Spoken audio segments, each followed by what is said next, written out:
Hi, this is Russ with Devoted Golfer TV. I'm here with Brett Wall, VP of R&D. That's right. For TaylorMade Golf. Correct. And we're here at the Cowboys Club in Dallas, Texas, and we're rolling out the new 2019 products. Correct. M5, M6, drivers and fairways. And I've got an M5 driver in my hand. You know, and every year I have this conversation with myself. I say, I hope that they don't undo any of the good stuff they did in the past. Right. That's always the goal. Yeah, yeah. And so last year it was twist face, right? And hammerhead. That's right. And so we still got a twist face and we still got a hammerhead. And I like the new distribution of weights across the back here, because with that little V, I had a little trouble, getting that center of gravity moved as far right or left as I wanted. And so you fixed that. What went into making that fix? Well, what we've done with the M5 driver is, to your point, enhanced it, make it better. And this product actually has a revolutionary breakthrough in speed technology. So we've taken the twist face from the previous product, and now we've injected it for higher COR, higher ball speed, and more speed across the face. Okay, and so that's what these two little things are. Correct, correct. And so that's what these two orange pins, which are actually ports, enable us to do. And it sort of reinvented the slot technology when we did that. And then also new on this product, as you've mentioned, is this sort of anchor-shaped sliding weight system, which enables us to move the CG around to a greater extent than the M3 product. Now, in order to make this track longer and bigger than it was, you had to move some weight around, didn't you? We did. Sort of had to reconstruct, reconfigure the whole back of the sole of this product. There's a lot that goes into making a track system, right? It's not a trivial thing, because you have all the reinforcements. You have to consider actually the implication on sound of the product, because everything you do to the head sort of changes the resonant vibration of the product. So there's a lot of details to your point. I met one of your engineers a couple years ago. You hired a sound tech from Boeing or something like that. That's right, right. We have sound specialists. His name is Brandon Woolley, who does all the sound engineering for the TaylorMade product. But sound engineer. So quite complicated, How many designers do you have? So there is about a team of 70 technical people who work on the golf clubs back in our headquarters in Carlsbad, California, for TaylorMade. They range from material scientists, aerodynamic specialists, material specialists, sound engineers, CAD designers, mechanical engineers, of course, manufacturing engineers, a whole bunch of different technical people. I've used CAD in the past. I used to design factories. And it's a really powerful tool for us, CAD so software. One of the things you mentioned was aerodynamics. You know, and I'm looking at this head and I'm feeling this little step here. Is this to break up turbulence? It is. Are you referring to this kind of raised ridge here and how it kind of falls off the top? We're trying to basically, kind of improve the aerodynamics of the head through these sort of little trip steps and the shaping of the product. All these curvatures sort of matter to airflow coming across, throughout the swing, right? From the top of the swing all the way through impact. It's not just always face normal, right? The air's, coming across the product, in different ways throughout the golf swing. So we kind of factor in all those positions throughout the process, and it matters because there's club head speed to be gained, which of course means greater ball speed, which means greater distance. One of the things I never thought about was the fact that the slightly smaller head, and this year it's not called the 440, it's called the Tour. M5 Tour. M5 Tour, and it's 430-ish? 435 cc's, So it's a little bit smaller. Correct. But I never considered the fact that a smaller head's going to move through the air a little faster. Absolutely, right. So using that 435 35 platform enabled us to really focus on aerodynamics of that product. And so if you notice those head-to-head, you'll notice the radii around the face are a lot more curved. Oh, really? Yeah, the transitions are a lot more blended and softer, and you'll notice that right away. And again, that's all to manage airflow across the product. You get more club head speed actually with the M5 Tour. Is that head shrunk in every dimension, or is it shrunk toe to heel? It's primarily from front to back. Okay. But it's a little bit in all dimensions as well. Okay, so in the past, I'd always thought that like the 440 was a little bit taller. Oh, like a deeper face in it. Yeah. No, not so much. Was that just me looking at him? Maybe just because proportionally the aspect ratio of the product's a little bit different, so that the face jumps out a little bit more, right? Okay, so one of the things I've noticed is that, correct me if I'm wrong here, is this light-colored piece. Correct. It's a little bit smaller here than it was last year. Correct. Yeah. What's your objective there? Correct. So yeah, the cosmetics on the top have changed. So as you notice, this sort of, we call it kind of the top line of the driver. That's a little bit narrower. A little bit refined in shape. The finish of the crown is a matte finish, so it's not glossy. It's a little less shiny. Yeah, I see that now. Yeah, it's not so as shiny. that kind of, I think, makes at an address view is a nice visual for the product. This, though, is very important also functionally. So you picked up on it in the fact that compared to last year's product, this product sits a little squarer. And so we've done some work on what we call squarer visually. Square visually to the ball when you put the club down behind the ball. Last year's product had a little flare to it, so it sat a little open. And people have noticed that right away in this product, so that it sits with a little bit more square at address. And we can also use that edge to sort of what we call optically engineer the product, which actually helps the person swing the product more square to path. So let me guess, you have an optical engineer on staff. Yeah, we do, yeah. We have a whole setup to measure just that aspect. Yeah, we've done a lot of testing on that too. So we have a cutaway of this head laying here someplace. Oh, there it is. Yes. Okay. So I'm looking at the inside of this, and these are the two little pockets that the foam that goes in here end up in, right? Sure. Well, let me explain to you kind of how the new speed injected face works. Okay. And then I'll show you the kind of guts of it back here behind the face. So what we're trying to do with this mechanism is we're taking We're really looking at the problem of having the fastest face possible in a new, indifferent way.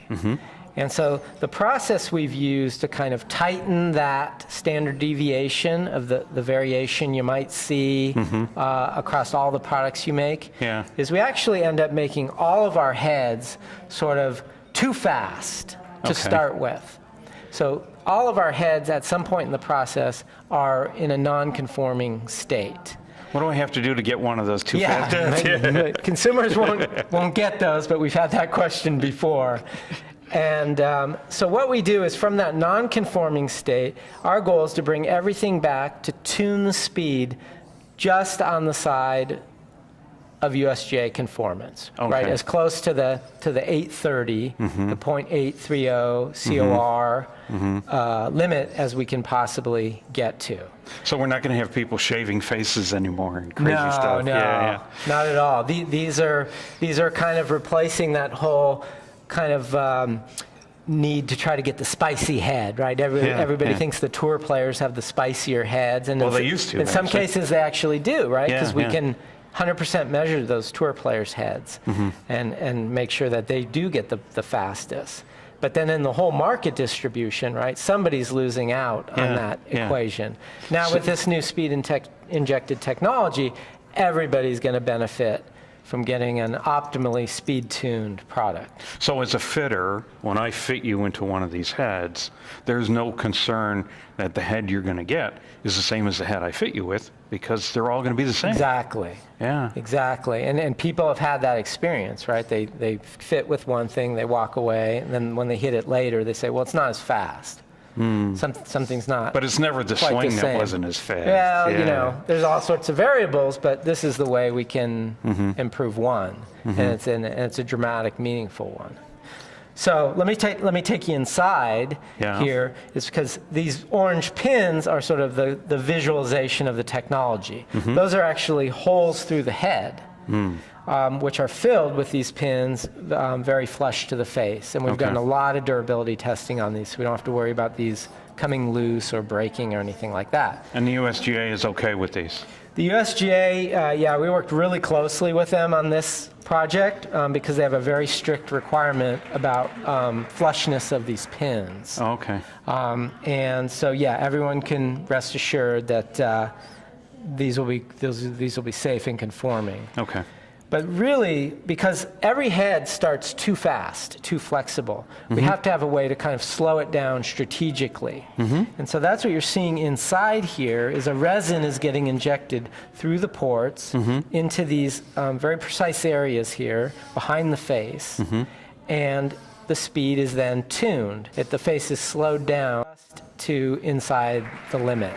Okay. And we can inject different amounts of resins at the toe. We can inject different amounts at the heel, up to 0.1 gram increments. Okay. Yeah. So literally, that's a small number. That's a very small number. But literally, every head that comes across the production line is measured first, taken through an algorithm, which will determine how much injection they need at the heel, how much injection they need at the toe. Okay. And then that head will be tuned precisely to that prescription. Here comes the next head. We'll do a test on the face. It'll be inevitably a different prescription than the last head, and the injection will come in and do 0.6 grams on the toe and 0.4 on the heel. Okay. And then that head will be sort of to the max. Yeah, optimized. And what's interesting, because all manufacturers care about this, right? Our competitors care about this. Everybody's trying to make the fastest face possible. What's nice about ours is it's the last operation done to the head. So you can imagine all the variability that a head goes through, right? Well, I'm just in looking at this head, I'm looking at, this is a weld line? That's the weld, right? Yeah. So the face is... and then we've got the inverted cone. Yeah. You have the panels, so you have composite crown that has to be bonded to the head. You have two composite sole panels. You have your weight track system, your FCT sleeve, paint, all the polishing that goes on. That's a lot of variables. And It's also a lot of cost, right? It's a lot of cost, it's a lot of complexity, but at the end of the day, So a couple of years ago, we were at $400 drivers. Now we're at $550. But somebody's got to pay for the technology. Correct. Yeah. So it's getting in there. It's giving a real benefit to the golfer and the speed that they're seeing and the distance they're achieving. So it's all worth it at the end of the day. So this isn't only on the M5.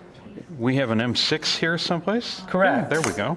Correct. So we have two drivers. Our adjustable one is called M5, where we have the sliding weight system. Our non-adjustable product from a CG standpoint is called M6. Okay. It also features this speed-injected twist face technology, has the two ports, same mechanism I just described. Every head gets the individual speed prescription. Right. Happens in this head. Okay. This just happens to have a large fixed mass in the back, 46 grams of discretionary weight that are freed up from these carbon panels, put back here in what we think is the optimum spot for speed and forgiveness. Tell me about that phrase, optimum spot. What does the optimum spot mean? So optimum spot, in the case of this driver, means we're getting the weight as low as possible in the head and as far back distributed as possible in the head. Okay. That helps us achieve a higher MOI of the head for greater stability. Right. And also the lowness of the CG helps us project lower on the face. Okay. Because the projection of that CG I get it. If it goes high on the face, it doesn't do anybody as good because every shot seems like a low shot. Okay. So the more we can get that centered, the more speed and the higher launch and the lower spin that we're going to get from the product. Aerodynamically? Aerodynamically, also a lot of time, a lot of attention put into the curvature, as we talked about before, just to make sure we're squeezing out every 0.1 mile an hour of head speed that we can get. Right. And there's a big science to that. And a lot of analysis work done to make sure. You'll notice how much smoother the product is in these areas versus last year. Yeah. And again, the more beveled and rippled this part of the head gets, that's more disruptive to airflow. And we're trying to make everything as smooth and as slippery as possible. I'm going to have to pull out last year's heads and take a close look at you can take a close look, yeah. So what have we done on fairways?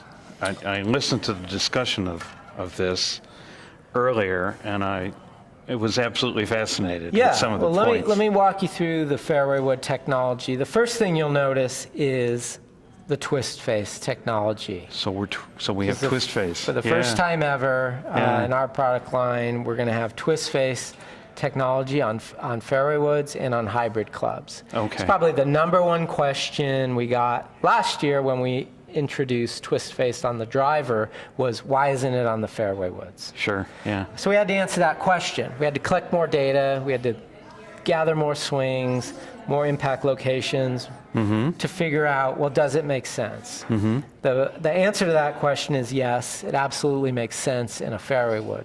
In fact, maybe even more so. How is it different on a fairway than on a driver? So actually, the twist angle is more. It's greater. It's 1.5 degrees in the fairway wood compared to 1 degree in the driver. And what are the factors that cause that need? Yeah, it's a great question. A lot of things go into, well, why is it different on this than a driver? And so you think about it, the head of a fairway wood is quite different than the head of a driver, right? Sure, You have it's smaller. It's heavier.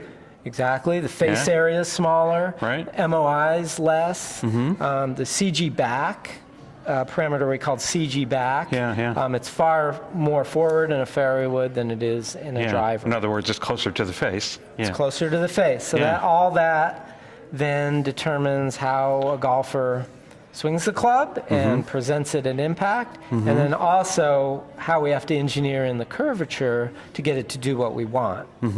Because the concept's the same. We want to help a golfer produce more of a square, a face at impact.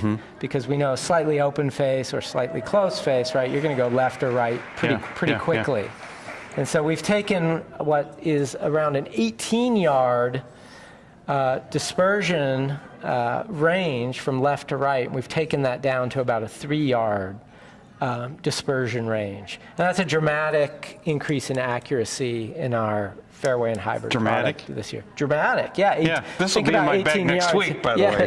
Think about that difference, 18 to 3. So am I seeing more of a roll-off here than I did in the past? Is there a little more aerodynamically shaped I think to that? you're noticing perhaps the greater twist a little bit there. Okay.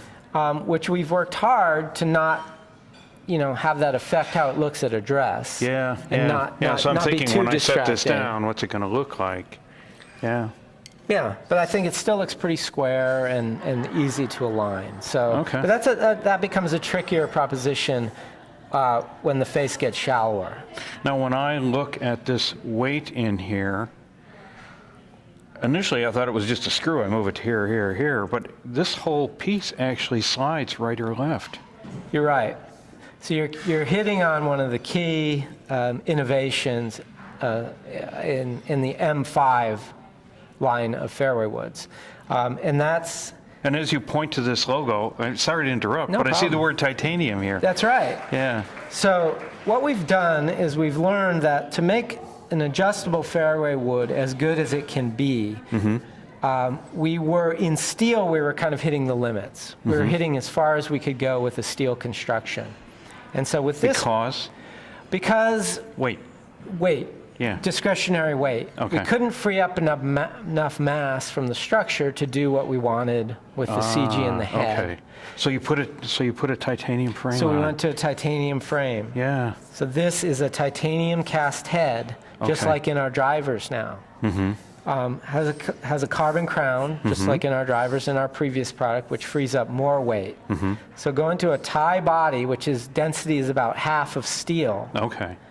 with a carbon crown, this actual sliding mass in this product is 65 grams. That's a big number. 65 grams. 65 grams. That's about a third of the Yeah, total head mass right, yeah. is just in the sliding weight.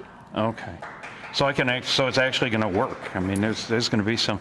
So it is going to work. Yeah. You don't have to move it as far, which means you can preserve the ground interaction of the product, right? You don't have it in a Yeah, position where there's a big void. Gotcha. You don't have to move it as far, and you get just as much what we call CGX or left-right movement. And so we still have the slot. Still have the slot. Yep. To bring the what would you call it? Well, the slot is very useful for us to do two things. It sort of loosens the structure low, Right. which helps preserve ball speed Right. on miss hits because we get a Yeah. little bit more flexibility Yeah. low. Yeah. And if I am going to hit a club in my bag low, it's going to be that you one. hit it thin, right? Yeah, It's a yeah. common miss. Yeah, For yeah. sure, with Fairway product is Right. low. So that'll help you preserve a little of that speed. And then it helps what we call scrub spin. It takes a little of the backspin out, Oh yeah. which helps you hit it farther. Okay. Yeah. And the M6. So the M6. Let me take a look at the two of them. It's a little bit larger? Correct. Yeah. It's a bigger head in volume. In fact, it's a little bit bigger than our M4 steel fairway wood. This is a steel construction Okay. without movable weight technology. So it's comparable to an M4 fairway in the past. Yeah. But this one has twist face technology. So when I find a golfer that's got a little more dispersion on his face, I would put him here Correct. rather than there. Correct. This Yeah. will be, in general, a more forgiving product. Yeah. Larger head size, higher MOI. Center of gravity further from the face. Yep. Center Yeah. of gravity a little bit lower, a little bit further back than previous generation product. So talking about moving twist face onto utility clubs. Yes. Yeah. Yeah. So M6. We have M6 is also twist face. correct. So our M6 hybrid product this year, we've also included twist face, which gives you that same benefit of a tighter dispersion pattern, similar to what we do in the fairway woods. It's a little more challenging in a hybrid because the face is yet again even smaller. Yeah. Right, and so the smaller you get, it becomes harder to engineer in the curvature to where you need it for where people are hitting the ball. 'Cause they're also using the whole face of a hybrid, right? It's just not as big as a driver. Yeah. But yeah, this is a very nice product. Also has our speed pocket technology. Again, a really optimized CG position, help get the ball airborne, hit it solidly. And so this one we're has even excited more about twist. This one. This one has the same degree of twist as the fairway woods. does it? It Yeah, does. It yeah. does. And again, we have to be very careful to manage that in how it looks from a dress, so it doesn't look too swept away and too open. Yeah. Because then that gets in kind of your mental perception of the club as you're swinging it. So Okay. yeah. So So that kind of completes the line of metal woods. We have our M6 family, driver, fairway, rescue, and we have our M5, which is our adjustable product in driver and fairway. okay. So let's Okay. talk about my best-selling iron last year.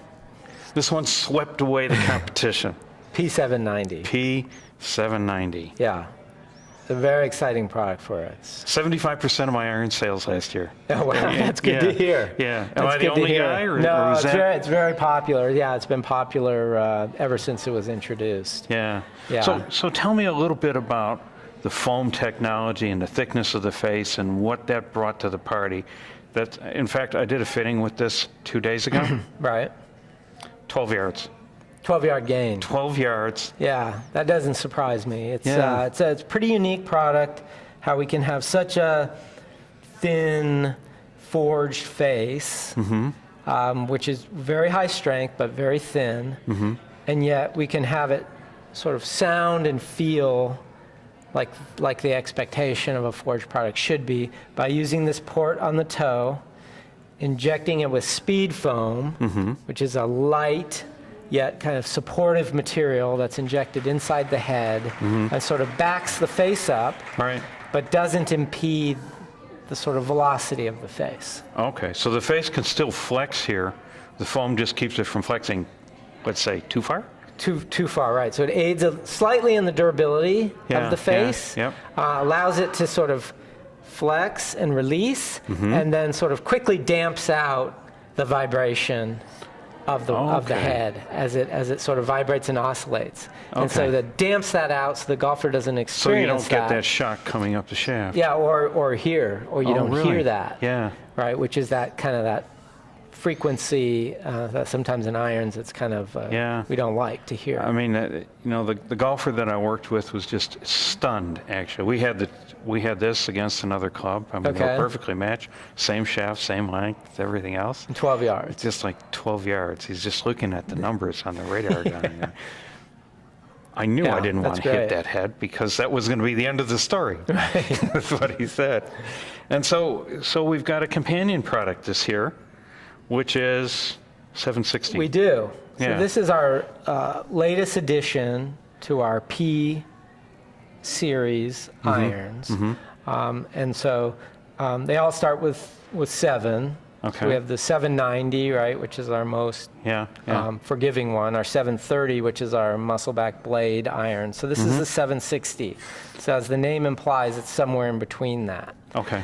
What's very interesting about this product is we've been able to utilize some of the same speed foam technology and thin, fast face technology that we do in 790, but in a much smaller blade-like package. Okay. So the long irons, the mid and long irons of the 760, do have a port and they have speed foam in them.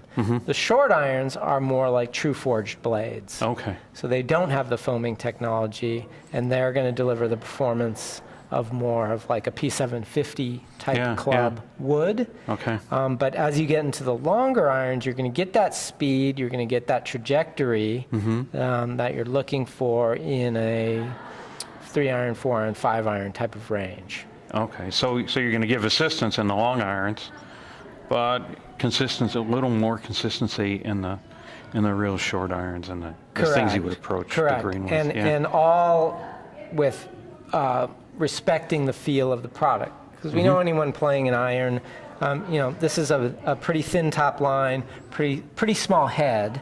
Yeah. So we know the golfer is going to play this product is typically going to be a better player. Yeah, exactly. Low handicap, and so we know that the feel requirement that player demands is a big deal, right? Yeah. So we had to be very respectful about how we use the forging process, how we use the speed foam to make sure we're delivering best-in-class feel in this iron, even though it does have technology that helps the golfer play better. I love the fact that this is very thin, so your turf interaction is going to be minimized here. Correct. And you really rolled off the leading edge. Correct. A lot of little details in this product that I think the better player would appreciate. Yeah, yeah.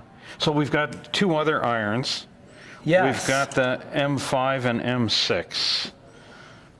I'm looking for, what do we have here? Here's an M6. Yeah. So this is, this is a little smaller than the M4.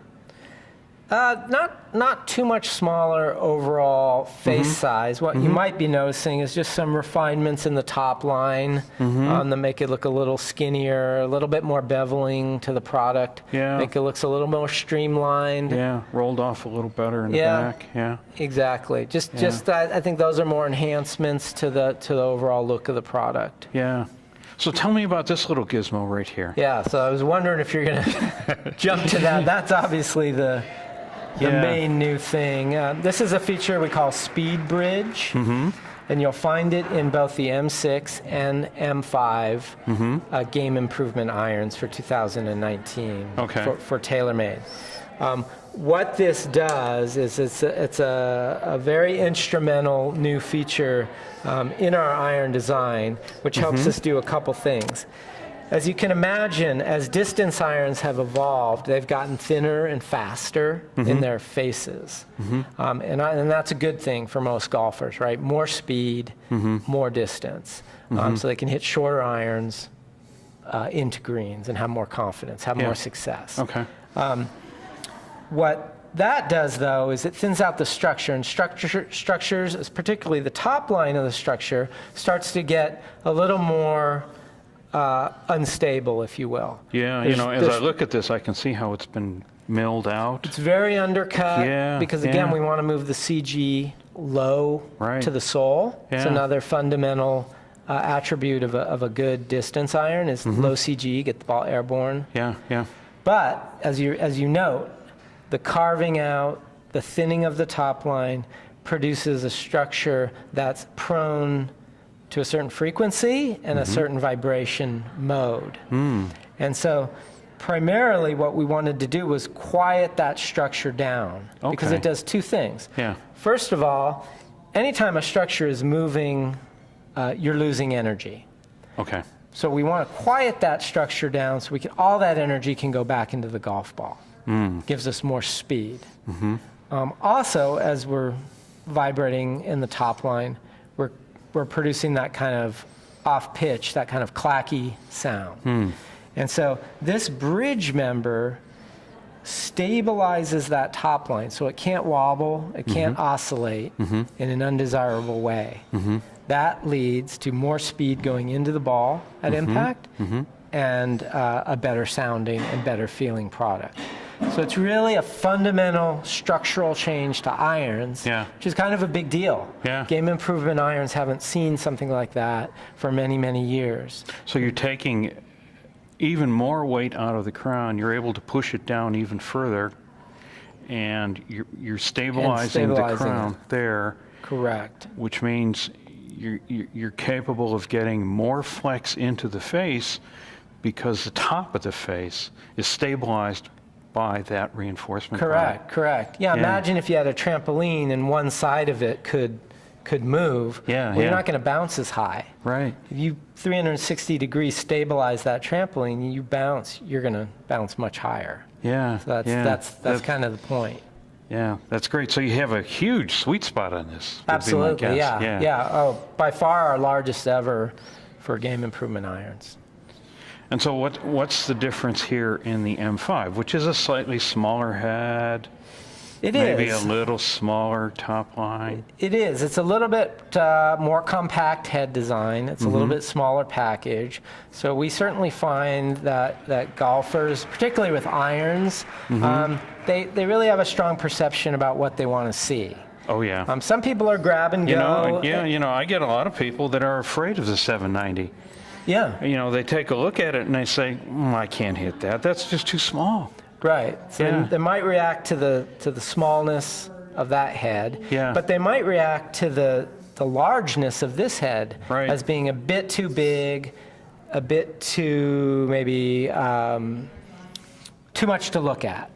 Let's put it that way. And so the M5 product is a really nice counterpart to the M6 because it's more compact shape, thinner top line, less offset, smaller head, more, I would say, better player-oriented sole in the camber and the relief of the leading edge. But it has the bridge. It has a thin, flexible face. It has the through slot in the sole, just like the M6. Which is, again, another key technology for us to activate the face and spread the COR benefit across the face. And so you're not giving up. In the past, I think you were always giving up something with an M3 iron versus an M4 or an M1 iron versus an M2. Now you're not really giving up anything going to an M5. You're just suiting your eye better. You just get something you think you can play better, but it still has all the distance. DNA that helps it go far, go high, feel soft, all those things. So if the 790 scares you, you've got this. You got that to go to, knowing that you're going to be really long and really forgiving with that product. Okay. So, Brett, I know you've got a plane to catch. That's right. You and I could sit here and talk all day. So, thanks for spending your time with us. To those of you that have actually gotten through to this point, Brett Wall, VP of Design for TaylorMade, thank you very much for the time you gave us today. Thank you very much. Yeah, I appreciate it. All right. Thank you. Thank you.